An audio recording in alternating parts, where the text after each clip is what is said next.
Hey, what's up, Alvan Global family? It's your guy Alvin, back with another deep dive into the stories shaping our world. And wow, do we have a massive one today. Former U.S. Vice President Dick Cheney, one of the most powerful and controversial figures in modern American politics, has died at the age of 84. But trust me, this story is way more than just an obituary. It's a full-blown political thriller, a journey through power, loyalty, war, and one very famous hunting trip gone wrong.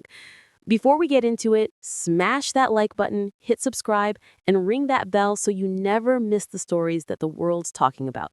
But we tell them the Alvan Global way: bold, curious, and just a little bit spicy. All right, let's dive in. Picture this: Washington, D.C., 1975. Bell bottoms, disco lights, and typewriters clacking in the White House. A young man named Richard Bruce Cheney, just 34 years old, becomes chief of staff to President Gerald Ford. 34! At that age, most of us are still trying to remember to take the chicken out of the freezer before mom gets home. Cheney wasn't loud, he wasn't flashy, but he was sharp, strategic, and deadly serious.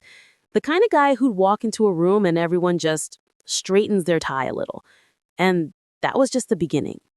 Fast forward a few decades, it's the year 2001. America still got dial-up internet, and a guy named George W. Bush just became president. He needs a running mate, so who does he call? Yep, Dick Cheney, the man he first asked to help him find a vice president. And Cheney's like, you know what, George? I might just be the best candidate I can find. From that moment on, Cheney wasn't just the vice president. He was the power behind the presidency. Some even called him the most powerful VP in U.S. history. Then came 9/11 and everything changed. Cheney became the architect of the war on terror, driving U.S. foreign policy, shaping the invasion of Iraq, and declaring that America would respond with the full wrath of its might. To his supporters, he was a patriot, the protector of America. To his critics, a war hawk who dragged the U.S. into chaos. And somewhere between those extremes, there was the real Dick Cheney. Okay, but let's be real. No Cheney story is complete with this moment. It's 2006, Texas, a hunting trip. Birds are flying, guns are blazing, and bam, Vice President Cheney accidentally shoots his buddy Harry Whittington right in the face. Now, Harry survived, thankfully, but imagine the headlines. The vice president shoots a man, and the man apologizes to him? Mind blown. I mean, that's how much power Cheney had. Even when he pulled the trigger, the world still said, "Sorry, Mr. Vice President."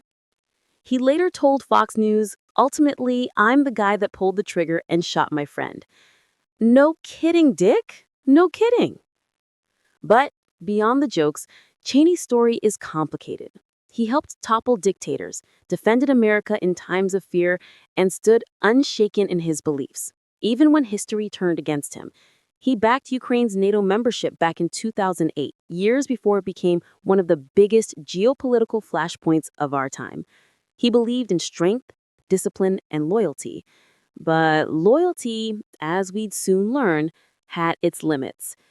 In the twilight of his life, Cheney made one of the most shocking moves in modern Republican history. He broke ranks.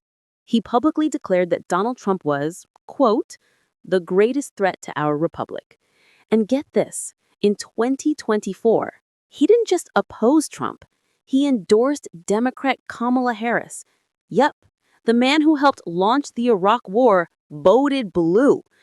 Trump's response? Classic Trump. He called Cheney an irrelevant RINO, Republican in name only. But Cheney didn't care. He'd made peace with his legacy, the battles, the backlash, the broken alliances. He stood by his daughter, Liz Cheney, who lost her seat for refusing to bow to Trump. And together, they became symbols of a rare thing in politics, choosing principle over party. Then, on November 3rd, 2025, Dick Cheney passed away at 84. His family said he died from complications of pneumonia and heart disease, surrounded by his wife, Lynn, and daughters, Liz and Mary. In their words, he taught his children to live lives of courage, honor, love, kindness, and fly fishing. Even George W. Bush, his old partner, called it a loss to the nation. From Yale dropout to America's power broker to political outcast, Cheney's life was one of contradictions. Brilliance and brutality, loyalty and defiance, laughter and loss. And maybe that's what makes him unforgettable. But here's what I keep wondering, Alvan Global fam. When Cheney turned against Trump, was it just principle, or was he warning us about something deeper?